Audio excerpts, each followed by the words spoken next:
if you're the stay-at-home mom, my biggest note to you is you raised the family. Your spouse went out and earned an income. That's all well and good. These are all marital assets. Okay. They are yours. I know it might not feel that way, but they are half yours. And please hear me. Don't leave money on the table. Consult with professionals to help you get your fair share. Welcome to the Divorce Survival Guide podcast, where we have open and honest conversations about co-parenting, separation, divorce, and the hardest question of all, should you stay or should you go? I'm Kate Anthony, your Divorce Survival Guide, and I'm here to help you navigate some of the roughest waters you've ever swum in and answer some of your toughest questions. I've been to hell and back. And now it's my mission in life to help you get to the other side of this process with your sanity and your heart intact.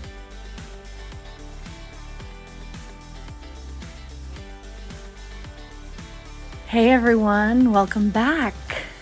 So just a couple things before we get in today's episode. As always, I like to give you little updates about what's going on. We still have just a couple of spots left in the Unbreakable Retreat in Sedona happening in April. If you have been thinking about it, get on board before the spots fill up, because it's going to be amazing. And as always, Phoenix Rising is having rolling enrollment. You can join at any time.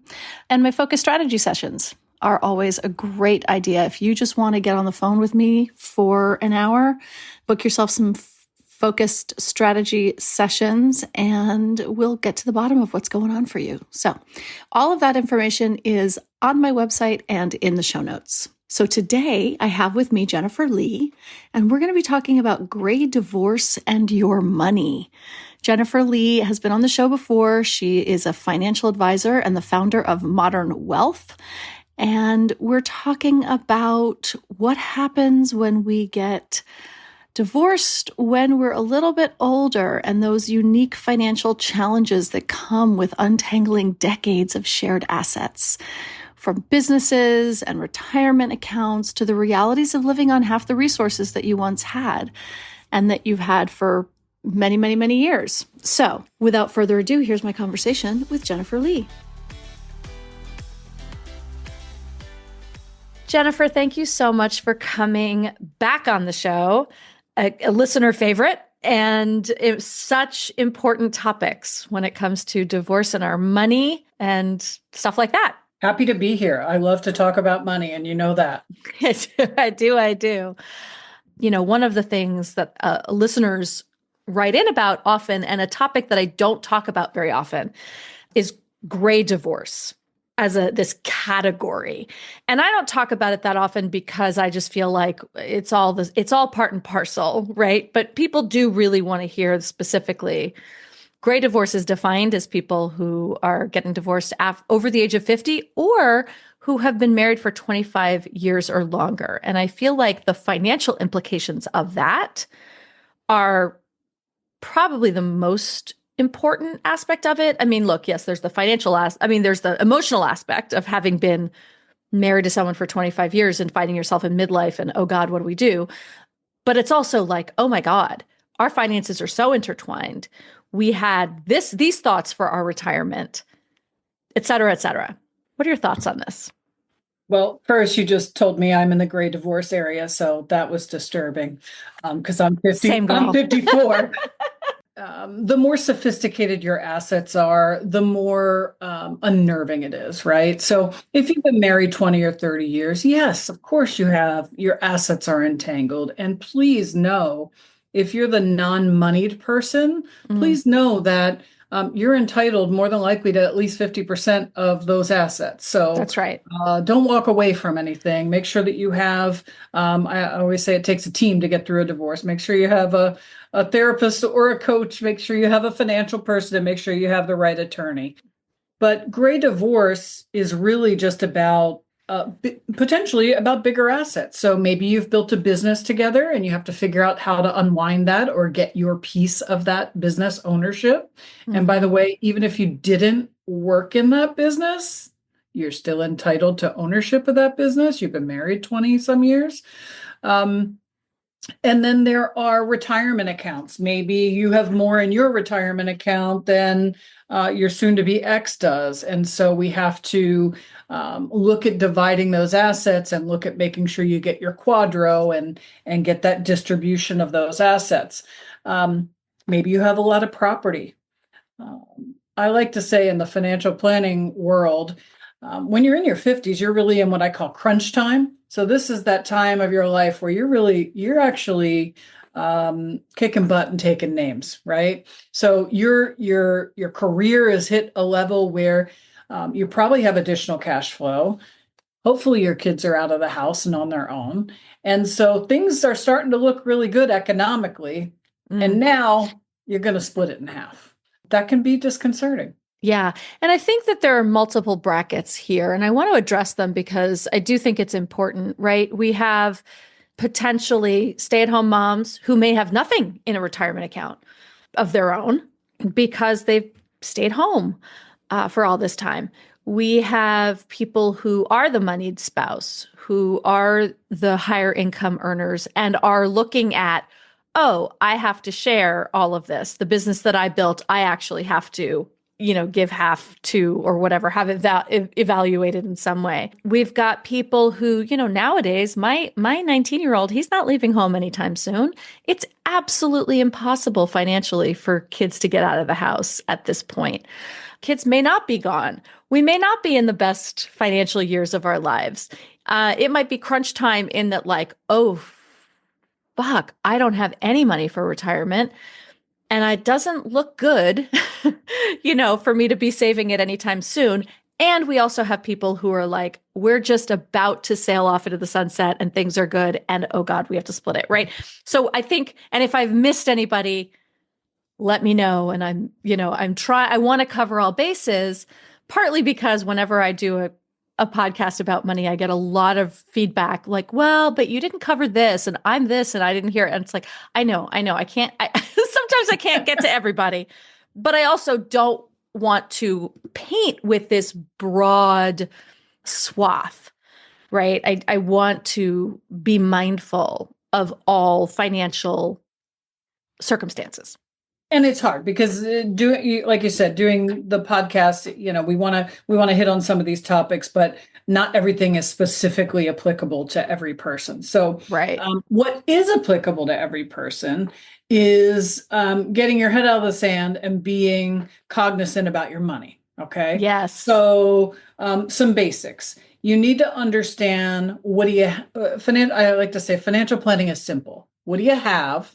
What's your income? What are your assets? What are your resources? That of yourself and of your spouse. Mm-hmm.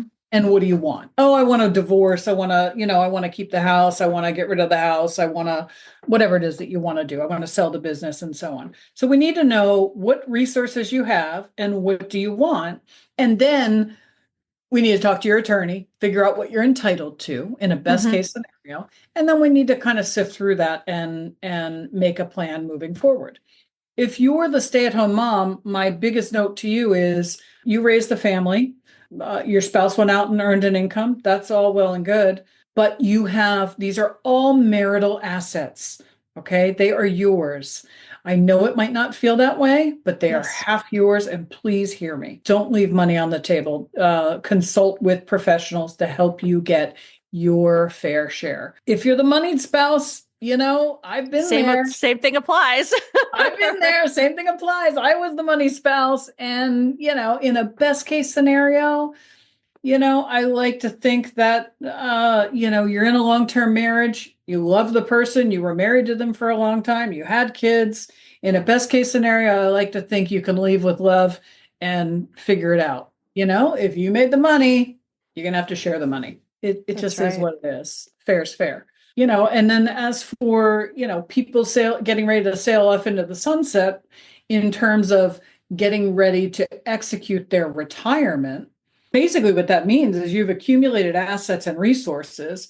And I like to use the analogy of a machine. So anytime you're saving money in your 401k or you're building a business, you sell the resource, you keep adding to this machine. And that machine is the investment account, and it kicks out money, right? So if that machine is kicking out money for your retirement and you're going to separate, you're going to divide that machine into two smaller machines. There's going to be less money. So you have to be acutely aware of that and the impact to your retirement. Maybe you can both sail off into the sunset. Maybe you have to downsize your goals. Maybe you have to still work a little bit for travel money. I don't know. Everybody's situation is a little bit different. You mentioned a QDRO. I'm wondering if you can explain it in the simplest terms possible, because it's complicated. Yeah, I always say that my QDRO paperwork is basically as thick as my divorce settlement. So, yeah. So a QDRO is a qualified domestic relations order. It's simply a document that the court decrees how retirement assets are to be split, right? So things that you can't go, let's say you have a joint bank account. You can go to the bank and simply go to the bank and split those assets. That's no problem. You don't need a court order to do that. Your both names are on the account. On a 401k in one person's name, you can't divide that. It's in their name alone. The only way to extract those assets and put it in the name of the other person without tax consequences is with this document. Most attorneys who are divorce attorneys are certainly equipped. The very first divorce I did, 14 years ago, my client's attorney did not do the QDRO, so she's finally through this divorce. We're excited. Okay, here's the assets you're going to have. Where's the QDRO? She says, "What is that?" Okay, well, so I call the attorney. The attorney's like, "Oh yeah, I didn't get the judge to sign that." So make sure that you're getting that in the process, so that, because now that it's over, you want to get on with your life. That's right. That's right. And there's something about the QDRO that makes it's not just that you can't divide it because it's got their name on it and the tax penalties and stuff, but it's also that you're looking at this thing that it's not paying out yet, right? It'll pay out in the future, but it's the value of what it is now. So it's not like you divide, I didn't get my husband's retirement money put into my own retirement account. It's going to pay me out, his pension and all of those things are going to pay me out a percentage of the percentage for the period of time that we were married, right? There's a snapshot of that. And I'm not saying it right. No, you're saying it right. So there's a couple of different things that go into a QDRO. The simplest are IRAs, right? And a 401k. Those can be divided now, and they should be, when the divorce is over. Right. If your spouse works for a government agency or a company that, still has a pension plan, then yes, it has to be calculated. And that document provides for the pension plan the accuracy of what you are entitled to. And, you're young. You're not going to get that until your former spouse retires. And when they retire, you get your proportional amount of that pension plan. Yeah. I'm glad you brought that up. I remember it being very complicated in our case. My ex works in the entertainment industry, and so he also gets residuals, so there's the income that's in there is also going to be reflective of residuals that he gets sort of in perpetuity on that earned income at that particular juncture. And you'll get a proportional amount of that based on what your QDRO indicates. I sure hope so. You will. I should look at that again. I swear. I will tell you that, doing the work that I do now, there are so many things that I now realize that I did wrong in my divorce and that I would do differently, and that actually laws different standards of doing things have come about since I got divorced. And I'm like, Jesus, could we do it again? Yeah. Can we do it again? Because I would probably make out a lot better. I think we could have reams of books of people just telling us what the biggest mistake they made in their divorce. That's right. right? Because undoubtedly, when you give a talk or when I do, people say, "Where were you when I was going through this?" That's Right? right. Because Always. I left money on the table. I didn't take alimony because I didn't think I needed it. It's 10 years later Hmm. and you're still struggling. All of that alimony that you decided you didn't need, if you had put that in an investment account or in a retirement account, where would you be now? Right? Yep, exactly. Oy. Yeah, Exactly. absolutely. All right, so back to this gray divorce situation, right? Like, let's say, when all of these accounts are you're at the point where you're like about to retire, right? And then you have half of what it is that you thought you were going to have. Yeah. How does that, and you're in midlife, and you're at this point where sort of psychologically, emotionally, you feel that you should be slowing down, or you had an expectation of slowing down. And now that might not be possible. What advice do you give people as they're looking at this age and juncture? Well, I think divorce is not, we could say it's not easy at any stage. If you have young children, you've got different challenges. If you're at the beginning stages of your career and you have no assets, that's different too. But as at gray divorce, you may have to adjust your expectations, right? If you're taking, just like if you're in your 30s and you have one household and kids, and now you're going to have two separate households, you need more money, Hmm. right? It doesn't go as far. So if you're ready to retire and you're in this gray divorce space, and now you have half the assets, I'm sorry to say, you may have to adjust your expectations. So we need to be clear about what you can afford and when I use that analogy of the machine, I use that because so this machine kicks out income. So think of this as your retirement plan, and let's say it's $1 million, and you can count on that kicking out 5% in perpetuity, with the markets going up and down without worrying about attacking the machine itself. But let's say you decide you really need $100,000 every year. So you take your machine that's $1 million and you take out more than you should. So you're taking out sheet metal and nuts and bolts, and your machine is less and less effective every year. So eventually that machine won't be able to produce enough for you to live. So Mm-hmm. that's what I say. That's what I mean when I say you need to adjust your expectations to the reality of your cash flow. Does that mean a smaller house? Does that mean adjustments in your spending? Does that mean a part-time job to supplement your lifestyle? It may. Hmm. That's right. And it also might be adjusting your lifestyle. One of the sort of the great myths, I think one of the great divorce myths out there is this whole, I need to be supported in the lifestyle to which I'm accustomed. I spent a little time debunking that in my book, probably a sentence or two, but I think this is what we're talking about. Like there's only when you're going from supporting one household to two on the same amount of money, the lifestyle to which you're accustomed does not apply unless you're getting your income doubled somehow and some Agreed. windfall. Agreed. The only way that applies is if you're an ultra high net worth person and you've got millions and millions of dollars and you're just splitting them. Even still, some of those clients live beyond their means.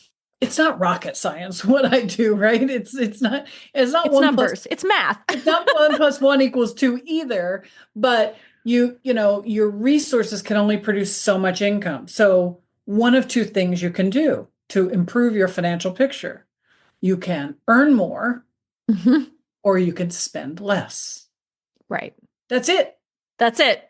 That's it. What else? It's like we say that, but then we also look at the world we're living in right now, the economy, which, look, I'm a big fan of really differentiating between what the stock market is doing and what my bank account is doing. They're very different things. So when people are like, it's the most robust economy, ever, and that's great. And thank you, Joe Biden, because it is. And also, housing prices are higher than they've ever been. We have, groceries are more expensive than all of these things we know. The expenses of living day to day are crushing us in this country. And that's a reality. And when you become the, head of household and you are responsible for all of the bills in one house, right? Whether you have support or not, it's a lot. It's a lot when the rent or the mortgage is all on you, when the cable bill, the telephone, the cell phones, all of the household, the electric, water, everything, which in Los Angeles right now, I cannot even begin to tell you how high what the expense of my electric and water bills are. It's insanity. And it's all on me. That's a lot. It's a Yeah. lot to manage. So while we have this great thriving economy, we do not, the average person is not feeling that in their pocketbook, in their bank account, and in their daily lives. For sure. And what's frightening is the average person, probably doesn't have, a lot of money in the stock market. So if they did, it's still, tied for much later, but they're not participating in that piece of the growth of the economy. So you're very accurate there. So for me, it goes back down to fundamentals. I'm not an advisor who says, you need to be on a budget and let's, restrict what you're doing here. I'm somebody who says, okay, what are your needs, your absolute minimum needs, what's your income, what are your absolute needs? You got to pay for your auto insurance. You got to pay for all the things you just mentioned, right?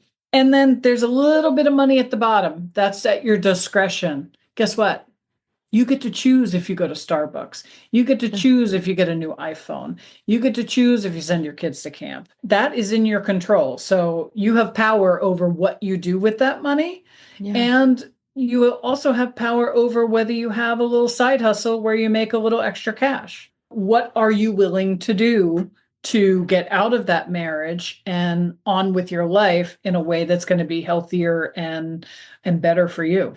That's right. That's right. And one of the things that I always mention, and I will repeat again, is that when I got divorced, my ex-husband I was a stay-at-home mom, and he was making very, very, very good money. We had a very comfortable lifestyle. And when I left, after my 2 years of spousal support ran out, and I had saved a lot of it. After about 5 years, maybe, I was in financial devastation. And I did anything and everything I could. And I was starting this business, and I tried, by the way. I applied for like a million jobs, to go and into the workforce, because I just was like, give me a paycheck, Right. But I couldn't get a job because I didn't really have a lot of experience, because I'd been an actor for all of my life. So I was hustling and scraping and side gigs and all of those things. I really did. I did everything I possibly could to make any amount of money. And it was really hard. There were times where I was like, I actually don't have any more time to make any more money. And I'm not spending money at Starbucks. And I'm not spending money on, my son would be like, can we go to the movies? And I'd be like, no, we can't. You were doing all the things. So how did you get through to the other side? A lot of hard work and dedication. And, my business started to grow, right? It was incremental, but, I don't want to discount the years of struggle and how hard it was and how financially devastating. And I don't have a retirement account at this point. I don't have all of those things because I spent so long sort of climbing out of a bunch of holes, right? Lots of credit card debt, all of the things. And so I do well now, but it took a lot to get there, and I'm still recovering from that. So yeah, I mean, the way that I got out of it was that this business ended up working and being successful. And, if I had been any smarter, I probably would have thrown in the towel long before it, because it took about 7 years, right? As it does for most businesses, it takes about 7 years for them to actually gain some traction and momentum. So when people say to me well, I'm going to start a business when I get divorced, I'm like, please don't. I mean, yes, do, but have that be your side hustle. Please get a job. Please do not rely because it takes a long time to build a business. You're absolutely right. And I think that, you're serving your audience well by reminding them of that, because I think we get enthusiastic about things and optimistic, and we don't want to be a Debbie Downer. We want to just be pragmatic and protective in terms of making sure that you're making sound decisions Mm-hmm. that are going to positively affect you in 3, 5, 7, 10 years. That's right. That's right. I do not recommend going into, gobs of credit card debt, tens of thousands of dollars of credit card debt. I really don't. It's really shitty because interest rates suck. Low interest rates don't apply to us, to the consumer. Yeah, credit card debt can eat you alive. If anybody is just at the very beginning stages of considering whether or not they want to stay married, then, it's a good time to take financial inventory and really get clear on what the reality would be so that you can make good decisions for yourself and for your family. Of course, Absolutely. if there's an unhealthy situation, then money is not so much the relevant point. You need to get out. You need to get out. But if you're able to be intentional about it and be clear and understand, I think you'll be less in shock and panic about the money part. One of the things that I think is also interesting in the gray divorce aspect, right? Coming back to our original topic, is that many people who are going through a gray divorce actually have adult children who have financial interest in what's happening, right? Because there might be an expectation of like, oh, my parents have this, right? And now it's divided, right? So how involved do you see or do you advise people to like adult children to be in this process? Do you have any thoughts on that? My initial thought is that it's not really any of their business.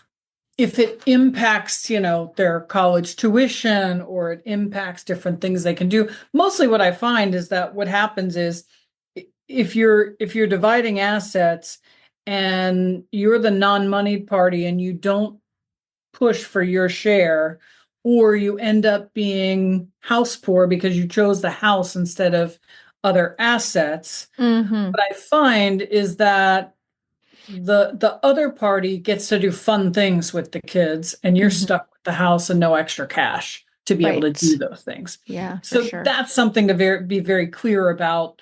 Do you really need this house because your children grew up here and you're emotionally attached to that? You really got to evaluate that. Is that practical for you? Should you have the other portion of those assets so you can do some things with it? I think it's dangerous to involve your kids in the financial part because they get in the middle. It's just Mm, like, mm-hmm, mm-hmm. Yeah, the emotional side of things. They could get in the middle, and that's really not really fair to them. Hopefully they can have a relationship with both parents. yeah, that's right. And You know. hopefully they also understand. I mean, there's this weird thing I think that adult children sometimes do, which is that they view their parents' money as their future money. They've kind of got their eye on it. And then anything that the parents spend the money on or anything that just sort of depletes their inheritance, right, becomes of their concern, right? It's their You they consider it their business, right? you And must be speaking of some particular situation, but to me, I think that's an entitlement. That's not really.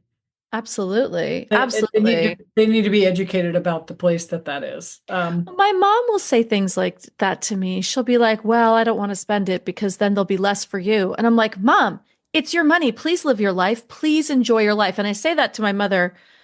First of all, there's not like this massive nest egg, right? But also, because she's been frugal her whole life and Yeah. she has a little extra now. And there are periods where she's always been very, it's not even just frugal. I find her to be sort of a little austere in her spending and like not spend on herself. And so I'm like, Mike, please buy yourself those shoes. Like, please, if they're going to be comfortable and they're going to make your life better, please, please do spend it, please. Right? It's all generational, right? So that Mhm. generation was all about saving, and they did a good job, and they have a little bit of extra. My aunt Yeah. is in a very similar situation, and I tell her, I say, please spend your money. Like, it's Yes. okay. It's Spend some money. okay. Well, I don't really spend money like that. I don't buy those things for myself. And I said, but you can do. Yes. That's right. That's Why right. not? Well, I want to leave it for my kids. Okay, that's great, but I think your kids will want you to spend some of that now. You're still going to have your house. You're still going to have other things. There's plenty that they're going to get. They're going to get something, and that's okay. Live your life. Enjoy your life. Like you're actually here now, Yeah. right? Yeah.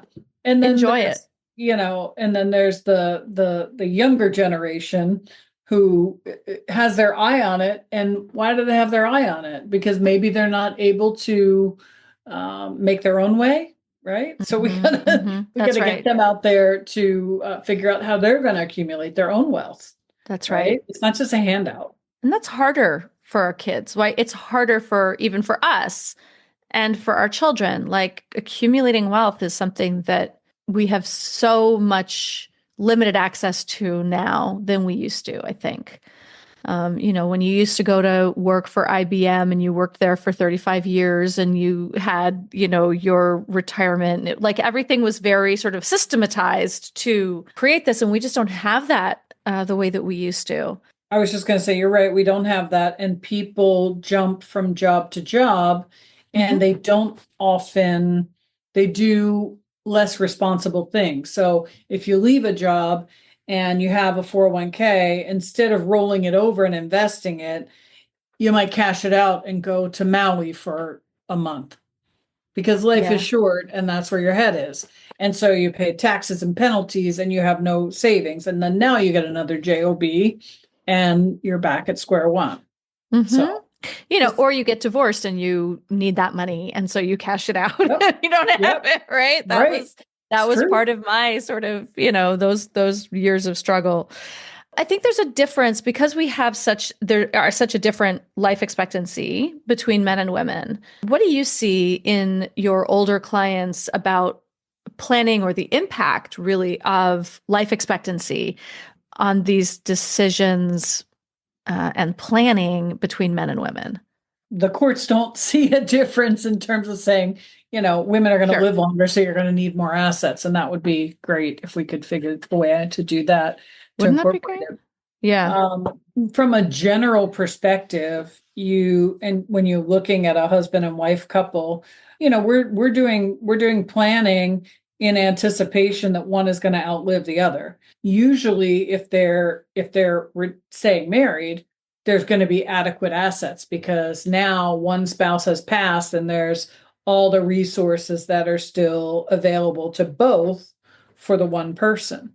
So it's a little bit different once you've split the assets and you're divorced. A woman may more likely have a long-term care need Yeah. where this is a gross generalization, but more likely you go to a nursing home and you don't see a lot of men. Um, you know, Right. Men pass Yep. away, women stay for a long time in those types of facilities. So it can Right. drain your assets and your resources rather quickly. Yes. And so how do we prepare for that, right? Like is that something that I mean, again, like you said, the courts don't really recognize that, but yet we kind of have to in our Sure. planning Yeah. that how does long-term care, do you see long-term care playing into divorce planning at all, or is this just something that we do on our own? I guess it really depends on what the resources are at the disposal for the divorce. more than likely you'd plan on it yourself once you have your assets. And if you don't already have a long-term care policy, then you would be working with an advisor to say, okay, here's what we have, here's my cash flow, here are my potential issues, and we look at what is the likelihood that you have a need, and then we evaluate whether or not long-term care is appropriate or not. There's kind of a sweet spot. If you don't have enough assets, you don't need long-term care because you're going to spend all your assets, and then the government will pick up the bill. If you have in the middle ground of assets, mostly that's where you really need to be protected. And then if you have so much in the way of resources, you might be able to self-insure that need. It's all of us in the middle. Yeah, where you have to basically become completely destitute before you're going to get any help from the government, which is just awful. Yeah, it is. Yeah. It is. Yeah. You have to spend down, you don't have to spend your house. You don't have to spend all of your money, but you end up depleting quite a bit.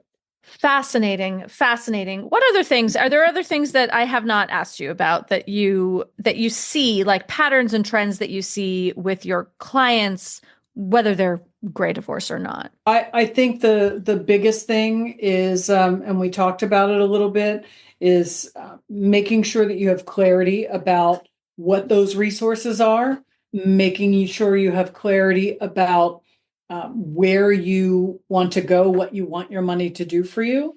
In my world, I work mostly with people who are scared about talking about money. Okay. And the good news is I'm very comfortable talking about money. So they just have to get to a space where they can say, okay, I'm intimidated by this. I'm overwhelmed by it. Here's all my stuff. Help me get through it. So you have some clarity. Money to me is just a tool.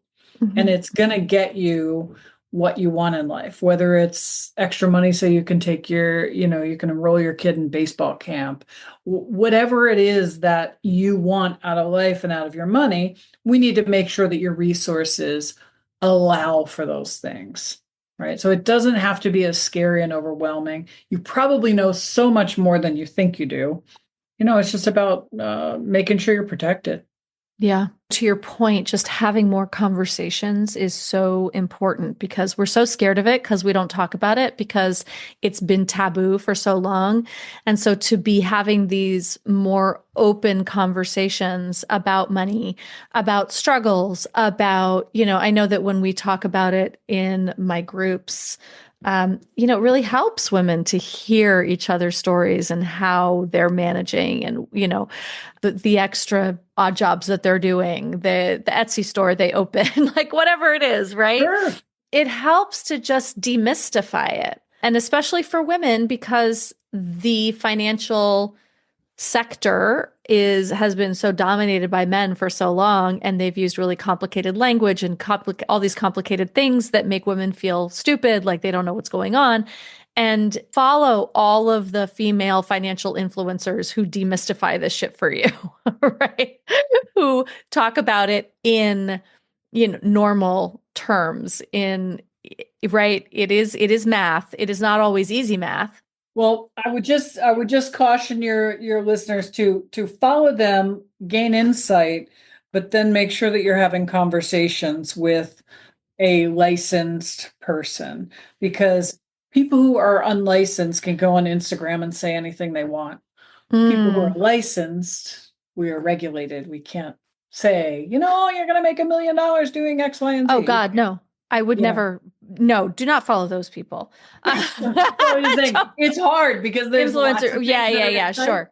But reputable people who are actually talking about things that they are licensed to talk about. I mean, listen, I say that about my industry, the coaching industry. Please don't follow people who are not certified, who don't actually have experience, who don't have lots of training in what they're talking about.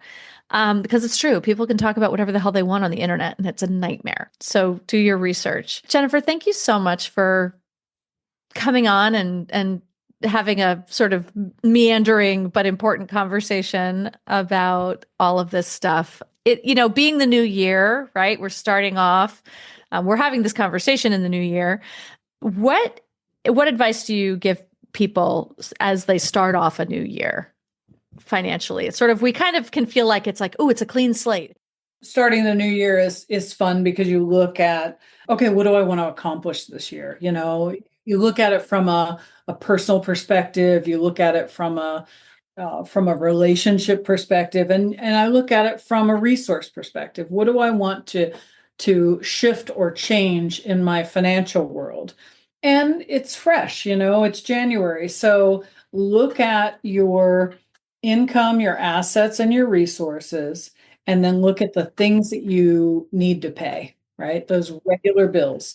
And then look at what's left, and then decide intelligently what you want to do with that money. Like maybe you've always wanted to take a trip to Europe and you haven't done it because you just didn't have the cash. Well, if you save $200 every pay period, you'll have a chunk of money at the end of the year. And so you can go for $5,200. You can go on this trip.